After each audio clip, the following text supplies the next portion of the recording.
Darbie draugi, es sveicu jūs ar jauno realitāti. Kamēr Rīgas domas priekšsēdētājs Viesturs Klenbergs no partijas progresīvie lepojas ar tā dēvēto ilgtermiņa plānošanu un pats sev par darbu raksta sešnieku, rīdzinieku automašīnu amortizatori un velosipēdu riepas kliedz par cietu divnieku. Rīgas ielu bedres nav tikai inženiertehnisks defekts. Tas ir partijas progresīvie un viņu ciešā koalīcijas partneri Jaunā vienotība kopējais darba rezultāts. Kliedzoša disproporcija starp augstprātīgu pašslavināšanos un faktiski sabrukušu infrastruktūru. Šis bedru mēra stils perfekti ilustrē partijas lomu arī valdībā, kur progresīvie ir kļuvuši par partijas Jaunā vienotība drošības baznīcas paklausīgajiem kora zēniem. Kāda tad ir šo divu partiju mīlestības anatomija? Ļoti vienkārši. 5% no iekšzemes koproduktu aizsardzībai. Partija Jaunā vienotība uzstāda politisko dogmu, bet progresīvie klusējot māja ar galvu. Varētu iebilst, nedod Dievs, citādi Viesturu Klenbergu un viņa domu biedrs tūlīt pat norakstīs pie naivajiem mīkstajiem vai valsts drošības apdraudētājiem. Vēl kas? Tā saucamais progresīvo ziemeļvalstu sociālais modelis. Aizmirstiet par to.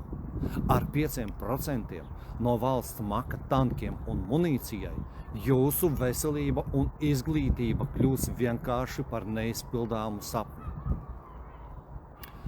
Kamēr progresīvie Rīgas domē netiek galā ar ielu asfaltu, viņi valdībā upurē sociālo drošību partijas Jaunā vienotība ambīcijām.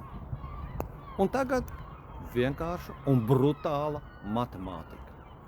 Lai realizētu Jaunās vienotības vēlmi būt par Ziemeļatlantijas organizācijas teicamniekiem, vispārējiem izdevumiem un pašvaldībai, tai skaitā arī tai pašai bedrēnajai Rīgai, būs jāatņem aptuveni 850 miljoni eiro.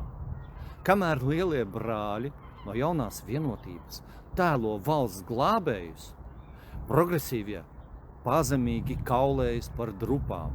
Kam tad atņemt pēdējo? Bērndārziem vai slimnīcām? Un kāda tad ir skarbā patiesība? Viņi ir tādi, ka partija progresīvie sen vairs nav nekāds neatkarīgais politiskais spēks, bet gan partijas Jaunā vienotība drošības kursa vasaļi. Viņiem gan Rīgas domē, gan valdībā ir atļauts tikai izvēlēties krāsu tiem griestiem, kas tūlīt pat uzgāzīsies virsū visai Latvijas sociālajai sistēmai. Lācis nāk, budžets laisā un Rīga slīkst bedrēs. Kāds ir gala iznākums? Mēs vismaz būsim paraugu valsts, bet tas jau nekas, kā ar tukšām kabatām, salauztiem riteņiem un ļoti dārgu žogu uz robežas.